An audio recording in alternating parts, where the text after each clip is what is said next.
Hello दोस्तों, स्वागत है आपका आज के एक नए वीडियो में जिसमें हम लेके आए कि अगर आप गेट के लिए प्रिपरेशन कर रहे हो तो उसके रिगार्डिंग आज का पूरा वीडियो होने वाला है। जो भी गेट के कैंडिडेट्स है उसके लिए ये वीडियो बहुत ही मजेदार होने वाला है कि आपको किस तरह से प्रिपरेशन करना चाहिए, आपको क्या कुछ करना चाहिए, वो आज के वीडियो में डिस्कस करने वाले हैं। चलिए स्टार्ट करते हैं। अब वीडियो स्टार्ट करें उससे पहले आपको ये बताना चाहता हूँ कि गेट क्यों देनी चाहिए। क्योंकि गेट के पास इतने सारे बेनिफिट्स मिलते हैं once you clear the GATE exam. इसमें क्या क्या होता है, सबसे पहली बात आती है गवर्नमेंट जॉब। अब आज के टाइम में कौन गवर्नमेंट जॉब नहीं चाहता है। ये होता है फर्स्ट मोस्ट इम्पोर्टेंट बेनिफिट कि इसके बाद गेट क्लियर करने के बाद आपका गेट के बेसिस पे, गेट के मार्क्स पे आधार पे आपकी जो गवर्नमेंट जॉब्स के लिए इंटरव्यूज होते हैं। दूसरी बात क्या है कि आईआईटी में जो लोग मास्टर्स करना चाहते हैं, ये होता है सेकेंड बेनिफिट। ये भी काफी अच्छा है कि अगर आपको आईआईटी में से ही कोई आपको पूछता है कि आपने आईआईटी में से मास्टर किया है तो वहां पर ही काफी अच्छा आपका इंप्रेशन होता है।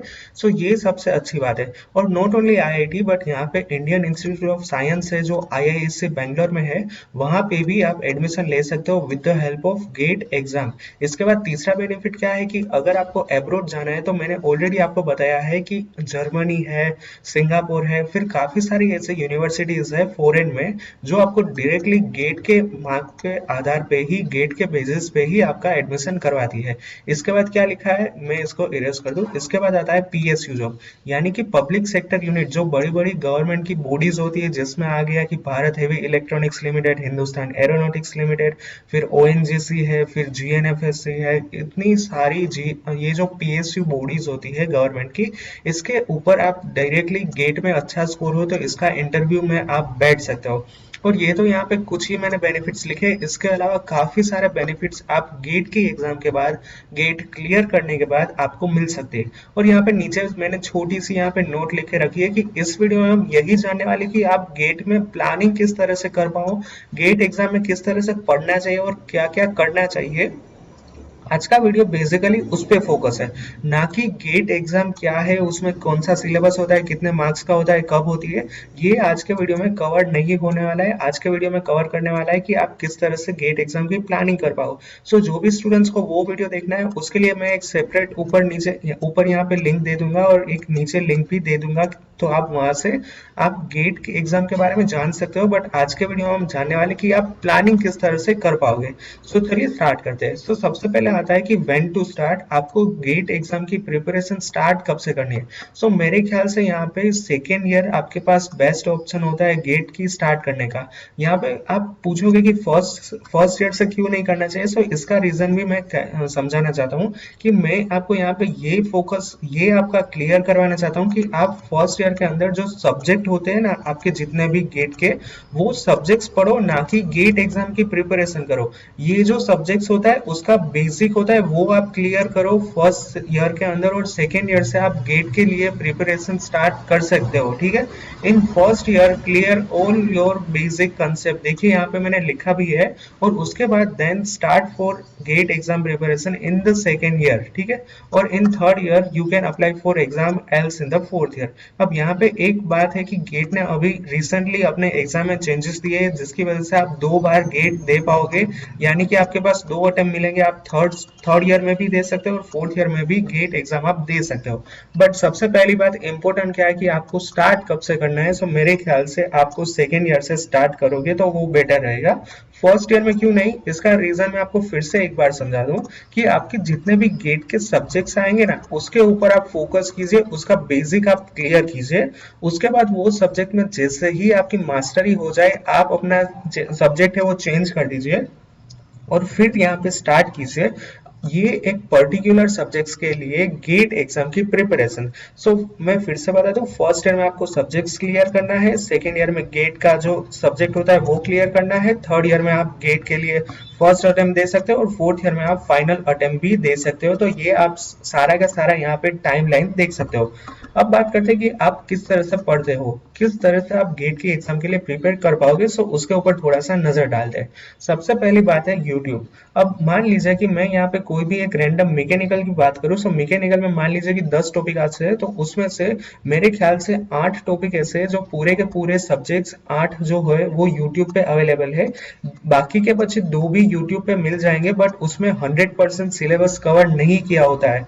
तो मेरे ख्याल से 80 से 90% आपको गेट का सिलेबस यूट्यूब पर से मिल जाएगा स्टडी करने के लिए। सो ये होता है पहला सब्जेक्ट। दूसरा आता है गूगल।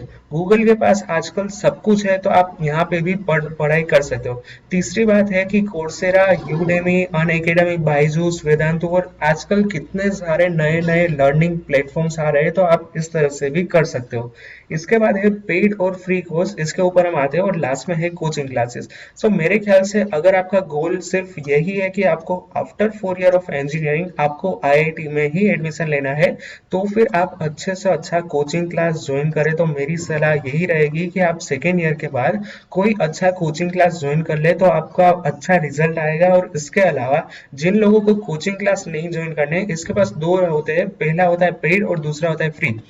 पेड कोर्स में क्या होता है कि आजकल काफी सारी वेबसाइट है, इसके ऊपर आपको वन टाइम पेमेंट करना है। मान लीजिए कि उस कोर्स का 50,000 है, तो जैसे ही आपने 50,000 वो वेबसाइट पे कर दिया, इसके बाद वो वेबसाइट का कंटेंट आपके पास 1 साल के लिए फ्री में अवेलेबल होगा।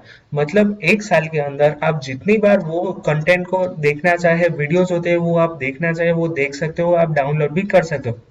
बट कितने टाइम के लिए? ओनली 1 साल। अगर आपका सब्सक्रिप्शन 2 साल का है, तो आप 2 साल के लिए वो सब कुछ कर पाओगे। तो ये होता है पेड में ऑनलाइन, ठीक है। सो ये यहाँ पे मैंने सारे के सारे पॉसिबल वेज आपको बता दिए कि आप इस सब कुछ तरह से अपनी जो गेट एग्जाम है वो प्रिपेयर कर सकते हो। अगला होता है मॉक एग्जाम। ये सबसे बेस्ट आइडिया होता है, और ये आप हर एक गेट कैंडिडेट को करना ही चाहिए। Please try to give as many as mock you can. यहाँ पे क्या होता है कि आपके पास जब भी सेकेंड या थर्ड ईयर के बाद, मान लीजिए कि आपने सारा का सारा गेट का सिलेबस थर्ड ईयर में कंप्लीट कर दिया, सो इसके बाद आपके पास जो भी टाइम बचता है उसमें आपको ये जो मॉक एग्जाम है वो आपको टेस्ट आप दोगे, तो आपको काफी बेनिफिट मिलेगा। इसका रीजन क्या है कि मॉक एग्जाम में आपको समझ में आएगा कि पेपर डिफिकल्टी कितना है। पहली बात ये कि डिफिकल्टी कितनी है। दूसरी बात कि आपका टाइम मैनेजमेंट किस तरह से हो पा रहा है, आपका सारा का सारा पेपर जो गिवन टाइम है उसमें आप लिख पाते हो कि नहीं, ये होती है तीसरी बात। फिर थर्ड बात करते हैं कि इसमें आपको एक पैटर्न समझ में आ जाएगी कि देखिए फर्स्ट सेम में से फर्स्ट सब्जेक्ट में इतने क्वेश्चंस तो आते ही है हर पेपर में। फिर सेकंड चैप्टर इतना लाइटली लेने का है क्योंकि उसमें से ज्यादा क्वेश्चंस नहीं आते हैं, फिर आपको थर्ड सब्जेक्ट्स में पता चलेगा। सो इस तरह से आपको एक पैटर्न फाइंड मिलेगी, और इसके अलावा भी काफी सारे बेनिफिट्स मिलेंगे अगर आप मॉक एग्जाम कंडक्ट करते हो। तो you can find difficulty, timing problem, और ये सारी की सारी पैटर्न यहाँ पे मैंने जिस तरह से डिस्क्राइब किया है वही मैंने यहाँ पे लिखा है। So attempt more and more mock test. अब इसमें भी क्या होता है कि मान लीजिए कि कई सारी वेबसाइट पे आपको फ्री और पेड मिलेंगे। जैसे कि मैं यहाँ पे फेमस एक ट्यूटर है, उसका नाम ले लूं, रविंद्र बाबू रावला। सो उसकी वेबसाइट पे मॉक टेस्ट के भी आपको पैसे देने पड़ेंगे, बट मेरे ख्याल से वो सबसे बेटर रहेगा, आपको 100% रिजल्ट उसमें से मिलने के चांसेस है। सो ये होता है मॉक एग्जाम, ठीक है। अब आगे बढ़ते हैं कि which is the best way, online और ऑफलाइन। अब ये काफी सारे स्टूडेंट्स के मैंने यहाँ पे पहले ही क्वेश्चंस नीचे कमेंट में पूछे, इसका पहले ही मैंने आंसर दे दिया कि आपको कौन सा अच्छा रास्ता रहेगा, ऑनलाइन पढ़ना चाहिए या फिर ऑफलाइन कोचिंग क्लास में जाना चाहिए या फिर घर से बैठे ही करें। सो मेरे ख्याल से इसका आंसर मेरे पास नहीं है, बल्कि आप सबके लिए आपको मतलब अपने आप में ही इसका आंसर ढूंढना है। It is compulsory on a student, if they are comfortable in online then go with online, else start classing for it, I suggest go with the classes. अब यहाँ पे मैं आपको सिंपली बता दूं कि आपने अभी तक फर्स्ट ईयर के इंजीनियरिंग में अभी कितने 2-3 महीने हो गए, मान लीजिए कि 2 महीने हो गए, तो आप पहले देखिए कि आपका जो ऑनलाइन है उसमें आपको अच्छे से पढ़ पा रहे हो, आपको जो भी ट्यूटर समझा रहे हैं, टीचर आपके फैकल्टी समझा रहे हैं, वो आपको समझ में आ रहा है कि नहीं, आपको क्या डिफिकल्टीज आ रही है, इसके अलावा आप एग्जाम में दे पाओगे कि नहीं, ये सारा का सारा देखिए, एनालाइज कीजिए, और उसके बाद ये डिसीजन लीजिए कि आपको क्लासेस ज्वाइन करने चाहिए या फिर ऑनलाइन आप सीख सकते हो। मैं फिर से समझा दूं कि आपकी जो इंजीनियरिंग के क्लासेस है उसके ऊपर से आप एनालाइज कीजिए कि मुझे इसमें समझ में आ रहा है, यहाँ पे मुझे डिफिकल्टीज आ रही है, अगर मैं ऑनलाइन पढ़ूंगा तो मुझे आगे ये होगा, ये पॉसिबल है, this is all the stuff. तो मैं कहना यही चाहता हूँ कि आप पहले अपने आप में देखिए कि आप ऑनलाइन कंफर्टेबल हो, तो फिर आप ऑनलाइन ले सकते हो, अदरवाइज आप उसके लिए क्लासेस भी स्टार्ट कर सकते हो। बट फिर से मैंने बताया कि क्लासेस स्टार्ट करने का सही टाइम क्या है, सेकेंड ईयर। फर्स्ट ईयर में आपको क्या करना है, फर्स्ट ईयर में आपके जो सब्जेक्ट्स के बेसिक होते हैं वो क्लियर करने होते हैं, ठीक है। सो यहाँ पे मैंने समझाया है कि आपको ऑनलाइन जाना चाहिए या फिर online. Focus on basic concept. अब ये है ना काफी इंपॉर्टेंट स्लाइड है। अब यहाँ पे ये आपको थोड़ा सा टाइम पास लगेगा ये वाली स्लाइड, बट इसका इंपॉर्टेंट मैं आपको समझा रहा हूँ। It is, if your concept is clear, you can solve advanced concept in that topic. So start with the basic and in the first year clear subjects. अब देखिए ये मैं आज के वीडियो में चौथी पांचवी बार बोल चुका हूँ और यहाँ पे मैंने फिर से लिखा है कि आपका जो बेसिक का सब्जेक्ट है ना, फर्स्ट ईयर में आपको वो बेसिक सब्जेक्ट की स्टडी करने हैं। इसका रीजन क्या है, इसका रीजन यही है कि आपका अगर जो बेसिक क्लियर होगा ना, तो वही टॉपिक पे अंदर आप जो एडवांस कंसेप्ट होते हैं वो एडवांस कंसेप्ट भी आप क्लियर कर पाओगे। सो इसीलिए आपको बेसिक कंसेप्ट सबसे ज्यादा सीखना जरूरी है। Do smart work not hard work, this is really important. आपको अच्छे से करना है। और सबसे पहली बात कि आपका ये जो गोल है ना वो क्लियर होना चाहिए। आपका ये नहीं होना चाहिए कि थर्ड ईयर में मैं देखूंगा कि कौन सी कंपनीज आई है, फिर प्लेसमेंट अच्छा होगा तो मैं फिर प्लेसमेंट ले लूंगा, अदरवाइज मैं गेट देके मास्टर कर लूंगा आईआईटी में। ये अच्छी बात नहीं है, this is not a good way. आपका गोल क्लियर होना चाहिए कि नहीं, मुझे फोर्थ ईयर में गेट ही देनी है, मुझे प्लेसमेंट में बिल्कुल भी इंटरेस्ट नहीं है। मैंने खुद देखा है, मेरे काफी सारे फ्रेंड्स इसी बात में कंफ्यूज होते हैं कि मैं पहले प्लेसमेंट दूंगा, उसके बाद जो भी टाइम मिले उसमें गेट फोड़ दूंगा। तो ऐसा पॉसिबल नहीं है मेरे भाई, क्योंकि इसमें आप काफी लंबा होगा, क्योंकि प्लेसमेंट होगा तो प्लेसमेंट भी इजीली नहीं होता है। प्लेसमेंट में भी आपको मेहनत करनी होती है। सो इसीलिए पहली बात तो आपका गोल क्लियर होना चाहिए कि आपको आफ्टर 4 ईयर गेट करके मास्टर में जाना है या फिर प्लेसमेंट लेके अपनी जॉब स्टार्ट करनी है। सो ये डिसीजन लेना काफी इंपॉर्टेंट होगा आपके लिए। Don't take wrong decision, if you 100% want to go then and then apply for the exam. अब ये फिर से एक बार बता दो कि गेट एग्जाम में आपका जो 100% माइंड सेट क्लियर हो तभी आप गेट एग्जाम देना, अदरवाइज आप प्लेसमेंट लेके अपनी जॉब भी स्टार्ट कर सकते हो, ठीक है।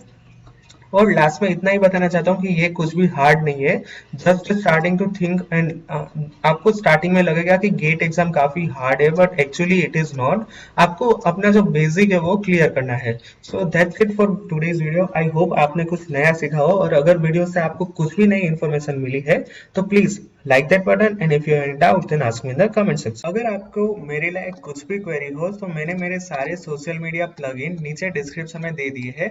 आप मुझे इंस्टाग्राम में भी अपने सवाल पूछ सकते हो, इंस्टाग्राम में भी डीएम कर सकते हो। And as always like my video, if you have any doubt then ask me in the comment section or personally ask me.